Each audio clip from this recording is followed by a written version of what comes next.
That evening, the lights in the stairwell went out again, but the small camera above the intercom continued to flash red, like an eye that couldn't close. He fumbled for his key, bent down, and found another one under the doormat. Flat, dark, with unfamiliar notches. This key did not fit their lock or their neighbor's, but it lay right by his door, as if someone had carefully left it there for this family, who had just returned from a funeral. Hello, everyone. Write in the comments where you are listening from, and I wish you peaceful but attentive listening. The house was ordinary, gray, with an entrance hall that smelled of cats and wet rags. The apartment became unusually quiet. Not long ago, his father had filled the air with sounds, repairing sockets, cursing at the wiring, talking on the phone with clients. Now his jacket hung in the hallway, and on the nightstand lay a box of screwdrivers and bundles of old keys. Added to them was a stranger's key found under the rug, still incomprehensible, but insistently asking to join the company. His son had not come to live here because he had a good life. Before that, he had rented a small apartment with his wife and child, afraid that the landlord would one day raise the price or ask them to move out. After his father's death, the choice became difficult. Either the family would continue to pay for someone else's walls, or they would move into these, for which he had already paid with years of work. His mother silently agreed, saying that she felt more at ease when her son was nearby. The desire not to be left homeless proved stronger than the habit of independence. In the first days after the funeral, the apartment seemed to be living at half strength. His mother walked quietly, lingering at the table where his father's socket covers and rolled-up wire lay. In the evening, she turned on the TV, but more often sat with the screen black, holding the remote in her hand. Her son sorted through the papers, insurance policies, receipts, contracts in which his father's name appeared, alongside unfamiliar company names. In the drawers, he found a diary, a thick notebook with graph paper, where his father had recorded not only orders, but also problems with the electrical system in the house, power outages, complaints from neighbors, wiring numbers. He almost missed the first letter. The gray envelope with no return address lay in the mailbox among advertisements and water bills. He only opened it in the evening, when the power went out again, and he sat in the hallway with the light from his phone. The familiar handwriting was on the lined paper, letters with tiny hooks, lines slanting slightly downward. His father always wrote like that, quickly, without lifting his hand. The letter described an episode that had happened recently. A light bulb had burned out in the kitchen, and his mother had opened the cupboard 3 times to get a new one, but kept forgetting why she had gone there. The son promised to change it and left for work. The letter described everything as if the author had been standing nearby and watching. At the end, there was a grumpy remark that you can't do that with the wiring, and very specific instructions on where to find the right bulb. The light bulb was indeed in the indicated place. The son showed the letter to his mother. She compared the handwriting with the notes in her notebooks for a long time, then said that it was definitely his handwriting. She added that her husband liked to joke that if they used the sockets incorrectly, he would write to them from the other side. Everyone laughed then, but now the joke was uncomfortably connected to the envelope on the table. They tried to find a simple explanation. They decided that their father could have written several letters in advance and asked one of his acquaintances to send them after his death. It was like him. He didn't trust either the authorities or people and tried to control everything. But the second letter undermined this version. The power went out again in the evening. The camera above the intercom flashed stubbornly. The next morning, there was another gray envelope in the mailbox. The handwriting was the same. The postmark showed their neighborhood and an unclear time. Inside, it described how his mother was whispering in the kitchen, weighing her options, whether to sell the apartment and pay off the debts, or leave it to her son and wait. It also recounted his own words of irritation when, exhausted, he snapped at her about the funeral expenses. And again, there were specifics. A mention of an insurance policy they didn't know about, and a reference to a folder in the closet. He found the folder and took the policy to the insurance company. They pored over the papers for a long time, but in the end confirmed that part of the expenses could be compensated. The money arrived in their account, and for the first time they breathed more freely. The letter that came out of nowhere unexpectedly played into their hands. His father seemed to continue to play the role of someone who understood the network. Only now it was a bureaucratic network.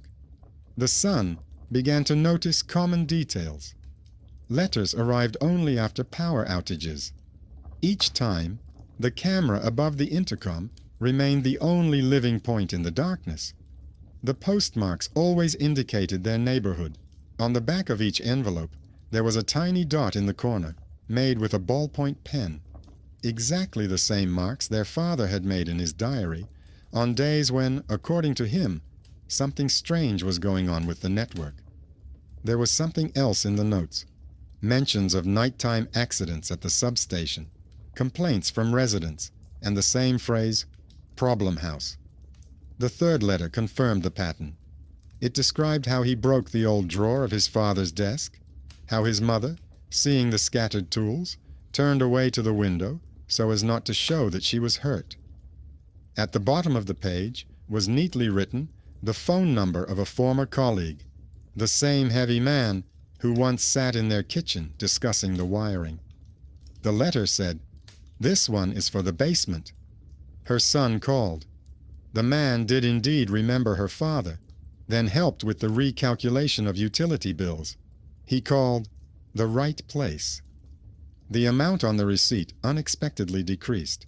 The unexpected benefactor appeared as if from a line written by a dead hand, but acted in a very tangible way, through his position and connections. With each envelope, the feeling grew that someone was watching over their lives, not from the other side, but from the neighboring district. Someone who knew their home, their habits, their debts, their weaknesses. Someone who used their father's handwriting, his jokes, his old network of contacts, and even emergency power outages. The mystical aura was based on one thing. Their father was buried in the ground, but the letters continued to arrive and hit exactly where it hurt the most and where they were needed the most. The strange key from under the rug had been lying in his nightstand all this time, among his father's tools. He tried several times to fit it into the locks in the apartment, the basement, and the storage room downstairs.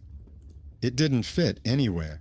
On the side of the key was a barely visible letter, similar to those his father used to mark the left doors and strange locks in the basement on his diagrams.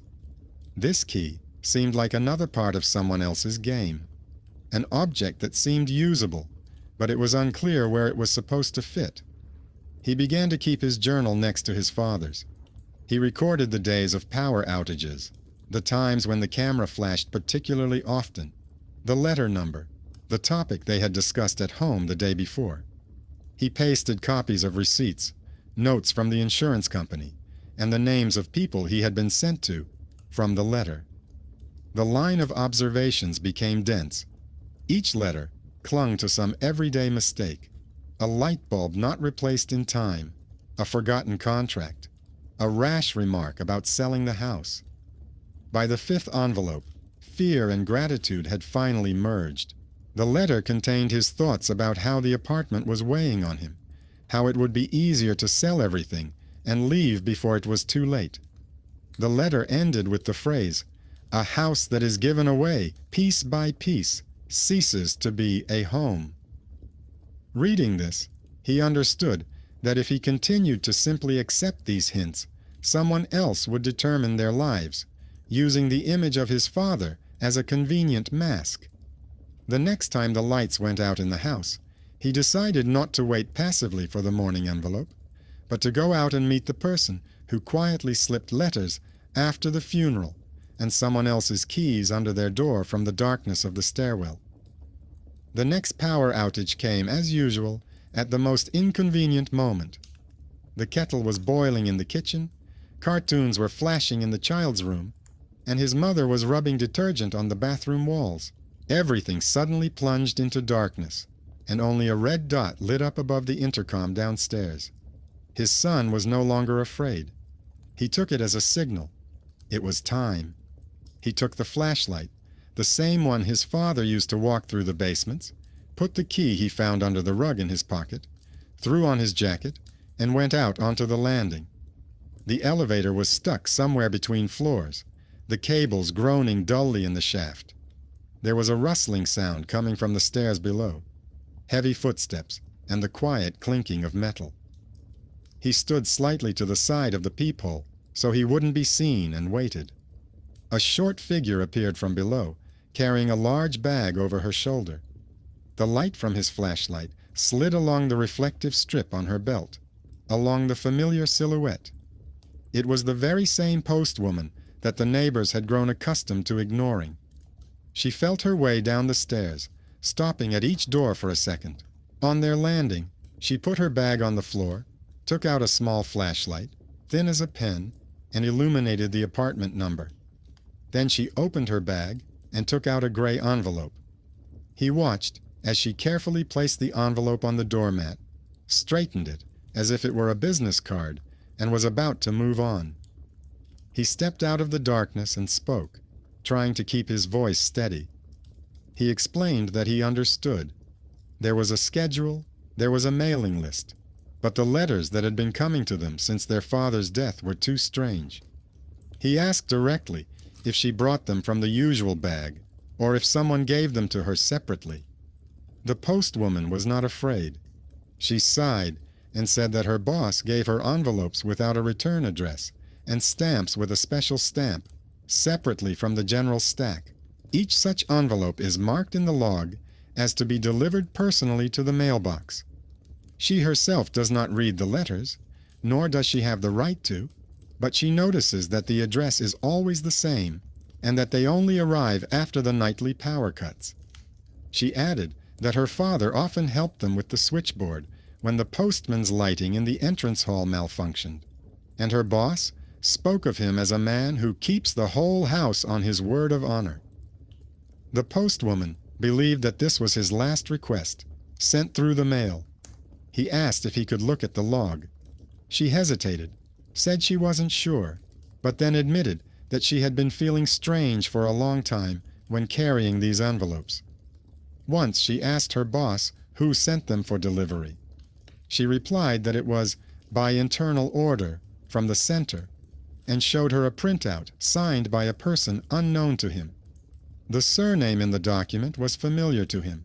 It was the name of one of his father's customers, for whom he had installed a line free of charge many years ago, bypassing the official procedure when the customer could not wait for the official connection. In his diary he had written, "Helped, but not very happy about it. Promised I would owe him." This old entry came back to him like an anchor. The hidden connection he had long forgotten now stretched into their mailbox. That very "I owe you" one suddenly turned into a person who, taking advantage of his official position, sent letters with someone else's handwriting through the mail. The motive was unclear, but the scheme became a little less mysterious. There was a specific official in the postal system who remembered his debt to his father and decided to help his family without asking whether they needed it or not. He wrote down the name the postwoman had given him in his journal. He asked her not to deliver envelopes just like that anymore, but at least to warn him if she saw a new one. She said she couldn't break the rules, but promised to at least call him when such an envelope appeared in her bag. Her voice had the same weary sympathy as the insurance woman's. They were used to being conduits for other people's decisions, not players. Returning to his apartment, he opened the new envelope right at the door. Inside was not a description of the past day, but almost a transcript of his conversation with the postwoman. The letter said that you shouldn't put pressure on people who are just following orders. and that sometimes debts are repaid not to those who were promised, but to those who remained. At the bottom of the page, the name of the same customer appeared again, along with the instruction, "Basement, old door by the shield." This phrase caught his attention because of the barely noticeable letter on the key and his father's diagrams. On one of the pages of the diary, there was indeed a diagram of their basement, with a mark next to a door that his son had never noticed. In the drawing, the door was marked with a letter that matched the mark on the key. His father commented that there is a strange lock there, not from the building management. The basement in their house was ordinary: concrete floor, pipes, cobwebs, the smell of dampness. The residents rarely went down there, except to leave extra boards or get preserves from the old storerooms. His father went there as if it were his workplace. He knew which tap was responsible for what, where a pipe might leak, and which wires were best left untouched. His son remembered going down there with him several times as a child, but he was scared and quickly asked to go back upstairs. Now he had to go down alone. He took a flashlight, a wrench, and a notebook with his father's diagrams, and told his mother that he was going to check the pipes so she wouldn't worry. The stairwell smelled of dampness and old paint. The basement door creaked familiarly, just like in his childhood memories.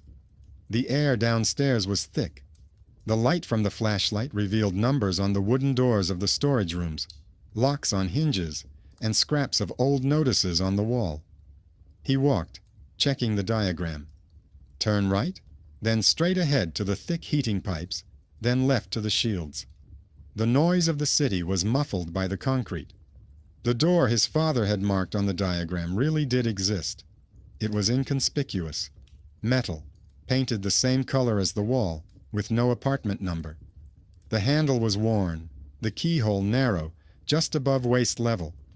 If you didn't know it was there, you could mistake it for part of the wall. The son caught himself thinking that in all these years he had never looked here. His path had always been slogan-like: "Take out the trash and come back." He took out the key with the mark on it and put it in the lock. The key went in too easily, as if it had been waiting for it. The moment the metal turned, somewhere above his head, deep inside the house, a relay clicked quietly, and the light in the basement flickered. The old bulbs along the ceiling flashed for a second, then went out again. It was the very sound that could be mistaken for a door turning by itself if you stood upstairs in the dark and listened carefully. The lock gave way. The door pushed open from the inside, as if there was pressure behind it. Behind it was a small utility corridor leading into a room. There was no otherworldly glow, just a space that the residents had not visited in a long time. The walls had peeling paint, old metal cabinets, thick cables running upward. On one of the cabinets was a sign with the name of the old service office, where his father had once worked. There was a desk by the wall with a stack of papers, an old typewriter, and a small, almost toy-like printer connected to the panel by a cable. The son came closer. On the table lay gray envelopes, the same ones that had been sent to their home. Some already had their address printed on them, others had blank lines. Next to them were several sheets of graph paper with practice lines, where the letters D and T were repeated dozens of times, as if someone was trying to reproduce handwriting. On the wall hung a board with receipts, virtual contracts, and fragments of his diary pinned to it, copies of pages that he had never taken anywhere. Among them was a printout with the post office logo and the surname of the very person who was owed for the basement. The room looked like a strange archive, and at the same time like a place where someone was constructing a script for their lives, selecting the right words, pieces of paper, and reasons. It was clear that it was not a ghost who worked here, but a person with access to the basement, the internet, and apparently some of his father's notes, someone who used his handwriting as a tool of influence. In the corner was a small surveillance camera pointed at the table. The recording indicator was flashing. He picked it up, looked under the case, and saw a sticker with the inventory number of the service organization. His father had often said that there were cameras in the house. They're just hanging there, but no one notices them. At the time, it seemed like a joke, but now the words took on a different meaning. He turned off the camera, but didn't break anything. He understood that every move he made here could end up in someone's report. Instead, he took out his phone and photographed the table, the envelopes, the sign, and copies of his notes. It was his mini-investigation, not shouting into the darkness, but recording what was really behind the letters. When he returned upstairs, the light in the stairwell had already been turned on. There was another envelope in the mailbox, even though the mail carrier said she hadn't been there yet. He opened it right there in the hallway. Inside was just one sentence, written in a confident hand. "Don't go where you can't handle it." Below it was a neat drawing of the very basement room where he had just been standing. He realized that he was no longer dealing with his father's voice. It was someone else's voice, someone who had learned too quickly to imitate not only handwriting, but also habits. The question of who exactly and why became the main focus of his life. And worst of all, this someone clearly knew that he had already found the room with the letters. After the basement, he sat in the kitchen in the semi-darkness for several hours, listening to the air rushing through the radiators. His mother had gone to bed early, his sister had left for the dormitory, and the apartment had become transparent, like a stage set. His thoughts kept returning to the table in the utility room, to the practice lines, to the copies of his notes on the wall. It felt as if someone else had written the script for their grief, using everything his father had left behind: his handwriting, his diagrams, his unpaid debts. In the morning, he realized that the basement discovery would not be the end of it. Under the table in that room, he noticed a plastic box with a sticker from the service office and a familiar abbreviation. His father had cursed this company several times in his diary, and next to their name, he had neatly signed the surname of the person who would be responsible for the basement. This surname now appeared in letters, in mail registers, and in his own anxieties. There were too many coincidences to chalk it all up to chance. He gathered the printed photos from the basement, copies of the envelopes, and the sheet with the practice letters into a folder, and went to the management company's office. It was as dreary as any such place. Plastic chairs, cloudy glass on the window, a line of pensioners with receipts. Behind the glass sat operators, switching between screens and paper journals. He was called to the window, and he calmly explained that he had found a locked room with equipment and documents in the basement of the building, about which the residents had not been warned. The operator first responded with a memorized phrase about service rooms, but when he mentioned the name of the person from the letters and showed her a printout with a sign on the cabinet, something changed in her gaze. She said that such issues required a written statement addressed to the director, and handed him a blank form. His hands trembled, but he began to fill it out anyway. Address, essence, request to clarify the status of the room and the legality of processing residents' data.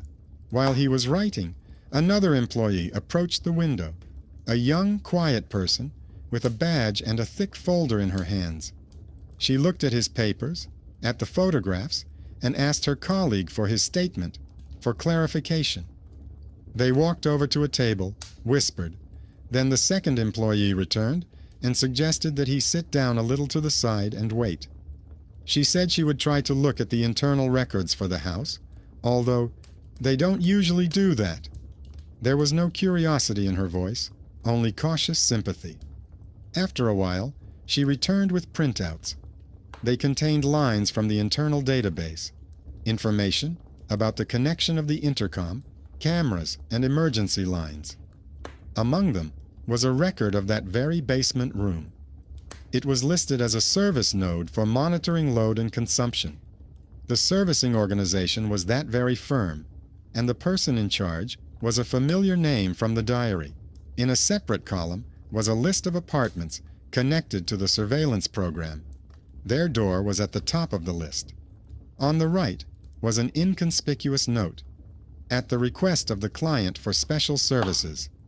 She quietly explained that everything looked almost legal on paper. There was a letter from her father asking for their apartment to be included in a pilot project for personal support and promising to help with the basement. His handwriting and signature were preserved in the archive. For the system, this means that the residents agree to data processing, consumption monitoring, and information support. What exactly this support entails was not explained in the documents. Technically, everything is formalized as a mutual exchange. The father gives access to the basement, and they are promised help and discounts. The employee looked at these lines with the same disapproval as he did. She said that she was seeing such wording for the first time, and that, most likely, no one at the top was controlling this project anymore. The curator had changed, but the mark in the database remained. At the same time, the name of the person responsible for the basement was not crossed out anywhere. She offered to make copies of these pages for him for his personal archive, warning that officially they were for official use only. It was not loud support, but a quiet, almost invisible act. The person who sits on the phones and enters numbers into tables unexpectedly turned out to be the very little one who really moves the situation forward. Her ability to navigate the old program, find the right lines, and print what usually remains hidden became more important than the position of the person who once signed the contracts. On the way home, he mentally reviewed what he had seen. It turned out that the mythological voice of the father was based on quite material foundations. An old signed letter, a technical unit in the basement, a camera watching the table, access to copies of his diary and receipts, an attentive employee with access to the basement, and an acquaintance from the post office who was able to deliver addressed envelopes. All this was connected by one person who had once received a favor from his father for the basement. Now this debt had turned into a strange form of guardianship over the family. At home, his mother was already holding a new envelope in her hand. The lights had been turned off again during the day, and when she heard footsteps in the stairwell, she immediately looked in the mailbox. On the table lay the familiar gray square of paper. His mother asked him to read it aloud because her husband's handwriting had always been difficult for her to read, especially now that her hands were shaking slightly. Her son read about how she had spent the whole day dusting his jacket in the hallway, about how his sister had called and said she didn't want to come to the apartment because there were too many of his things. At the end, the writer reassured her once again that the apartment could not be sold. He caught himself unable to tell his mother that these words were not written by her husband, but by someone else's hand in the basement or in some office. For her, these sheets of paper were the last form of his presence. She did not believe in miracles, but she kept the letters carefully, folding them into a separate folder, which she placed next to his diary. The forgery, arranged for the sake of control, or even for the sake of sincere but strange help, seemed to her like a real connection with a person who was no longer there. In the evening, he took out his notes again. He copied all the names, office numbers, and references to internal orders into his journal. He drew up a diagram: basement, service company, person in charge of the basement, post office, their mailbox, his family. The more he drew arrows, the clearer it became that they had ended up in someone's invisible experiment to control other people's lives through electricity, receipts, and letters from the deceased. All this was based on the fact that his father had once decided to save time, bypass the bureaucracy, and take on the semi-official basement. He could have pretended he didn't understand anything and continued to enjoy the fruits of this strange guardianship: recalculations, hints, useful phone numbers. But each new envelope reminded him less of care and more of a leash. What was frightening was not that someone was watching, but how easily such a scheme could be turned against them at any moment. Not advice, but threats. Not useful contacts, but traps. When his mother went to bed, he took a stack of letters, his application to the manager, and printouts of internal records out of the nightstand. It became clear that the final choice would have to be made by him.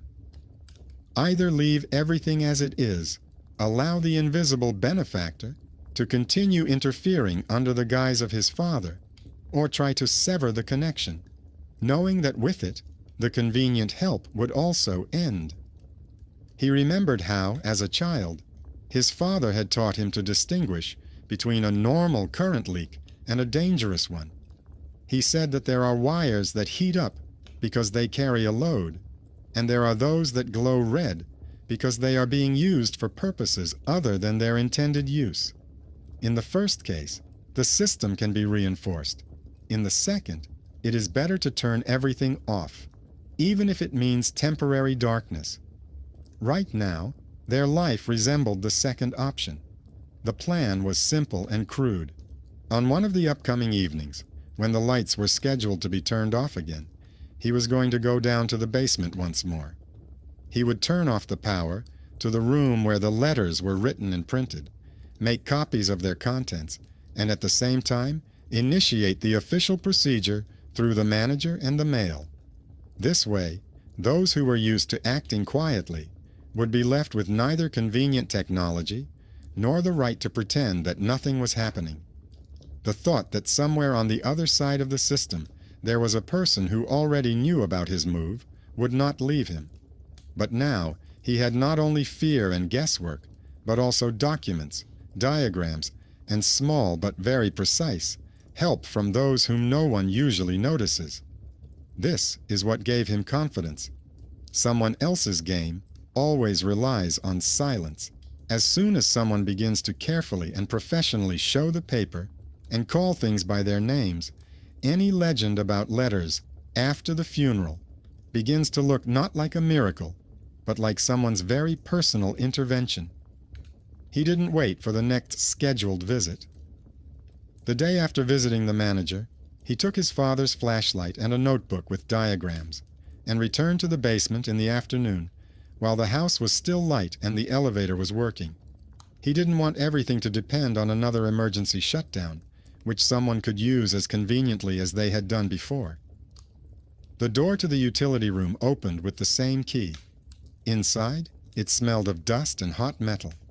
The light bulb under the ceiling glowed dimly, as if through a cotton filter. The table with envelopes, training sheets, and copies of his notes was in place.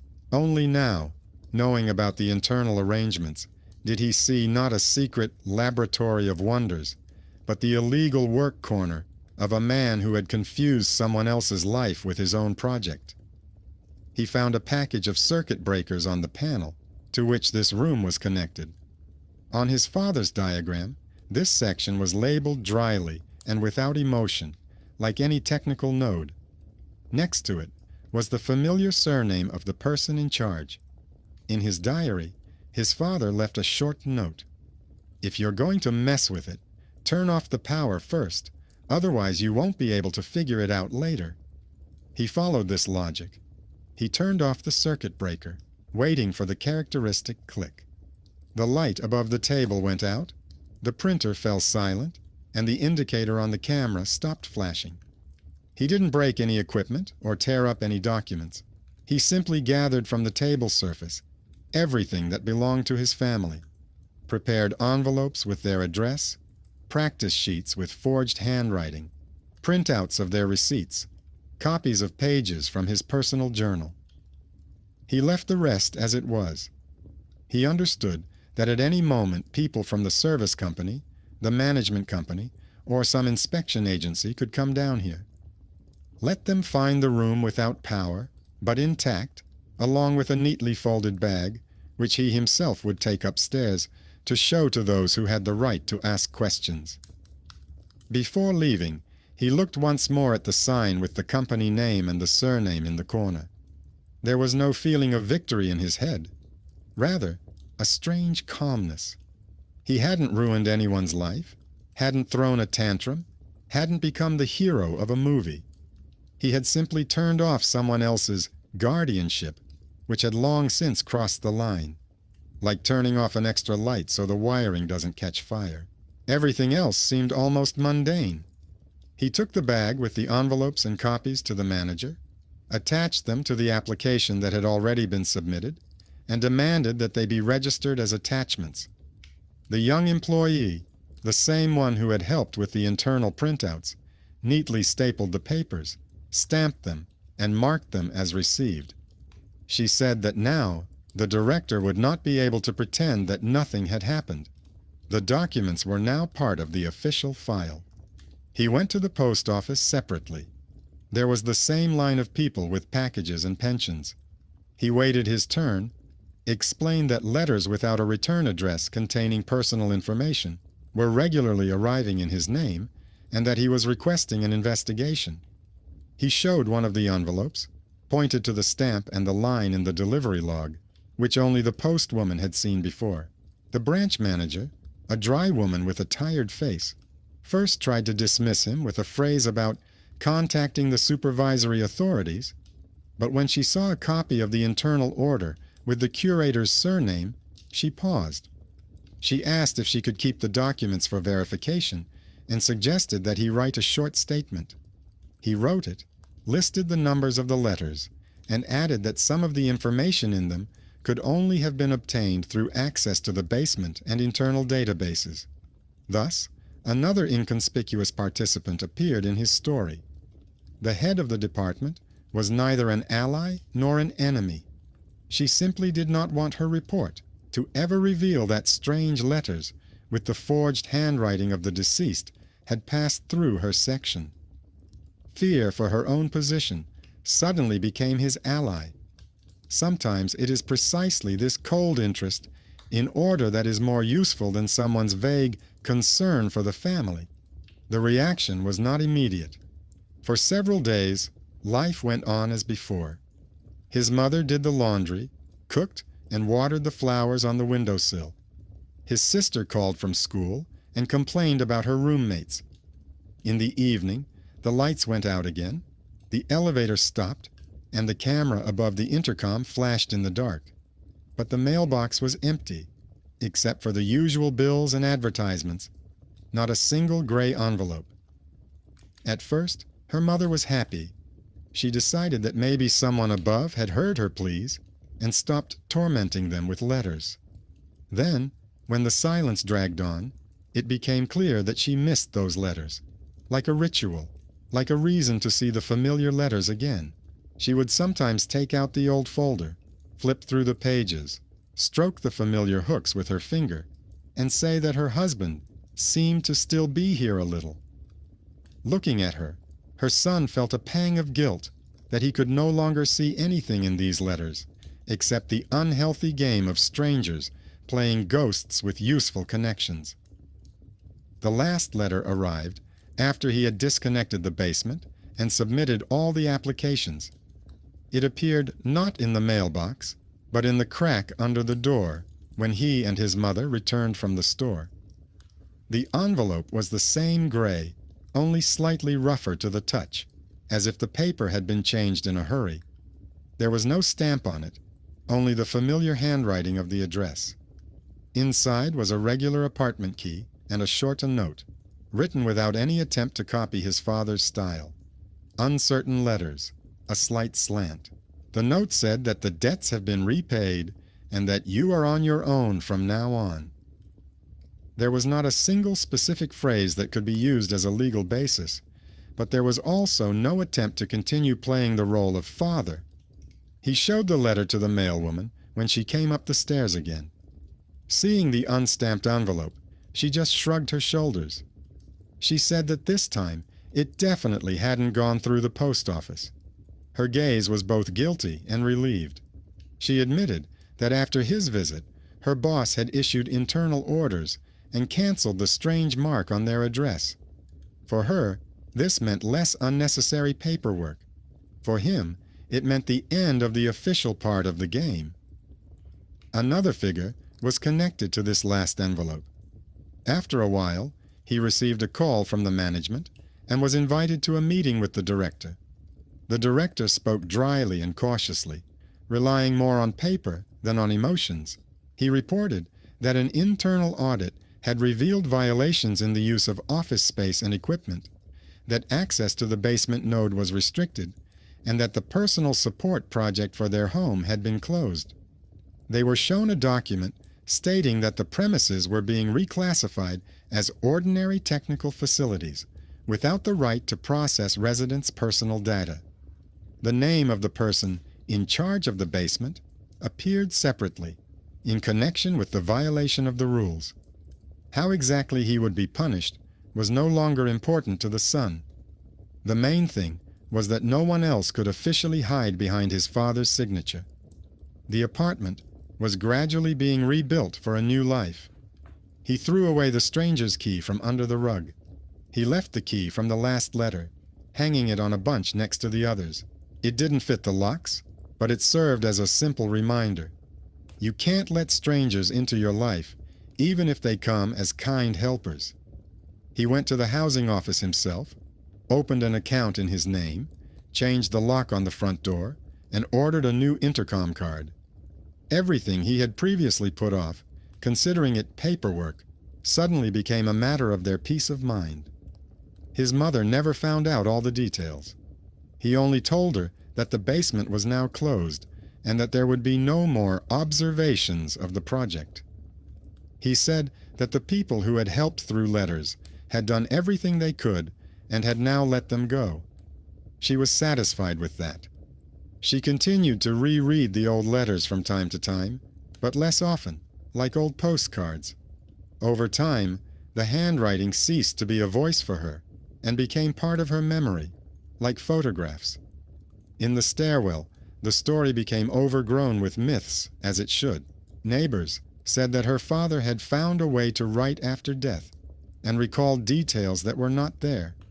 Allegedly, he warned someone about an illness, advised someone to get married, and told someone when there would be a fire. People love stories like that. The new generation of residents listened to these tales as if they were horror stories by the elevator, and sometimes glanced at their door with curiosity. For them, the myth of the post-funeral letters was easier to understand than the basement layout, internal regulations, and the meticulous work of a few inconspicuous employees. He didn't argue. He didn't show copies of the documents, didn't explain how the monitoring system worked, or how handwriting learned by rote differed from real handwriting. He understood that everyone had their own way of coping with the death of a loved one. For him, the document and the diagram became a support.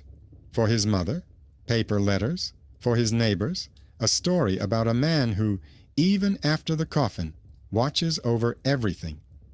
There was no tragedy or particular injustice in this, just different languages of reality. In the evenings, the lights were sometimes turned off too, but differently. The elevator stopped, the building fell silent, and the camera above the intercom flashed steadily, without nervous interruption. He went to the window and looked at the courtyard, where the windows of other houses were lit in the darkness. Inside, there was no longer the anticipation that tomorrow there would be a letter from someone's head waiting for him in his mailbox.